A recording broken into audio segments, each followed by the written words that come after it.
This was something of a coming of age for the 10-member Association of Southeast Asian Nations.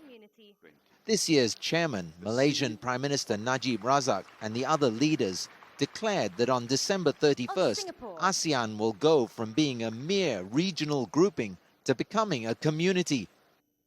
In reality, though, while the association has almost eliminated trade tariffs, many barriers remain to full economic integration, let alone political and cultural unity.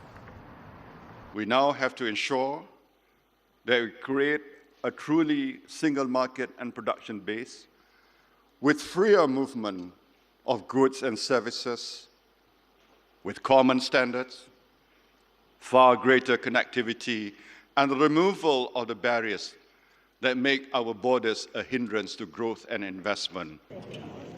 The leaders of ASEAN met with their counterparts from 8 other countries, including China, the US, and Russia, at the East Asia Summit.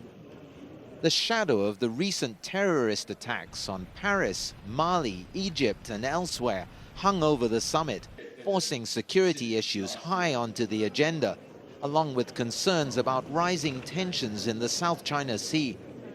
The countries of ASEAN, plus their free trade partners, including China, Japan, India, and Korea, worked to make progress on a 16-country free trade deal called the Regional Comprehensive Economic Partnership, extending the deadline to next year. The leaders of the 10+6 have issued a joint declaration concerning speeding up the closure of the RCEP talks. I think every delegation should speed up the negotiations according to leaders' consensus and instructions, striving to finish RCEP talks next year. The ASEAN leaders also unveiled what they're calling Vision 2025, laying out their goals for the next decade that will aim to make the ASEAN community not just a slogan or an aspiration, but a reality. Rian Maelzer, CCTV, Kuala Lumpur.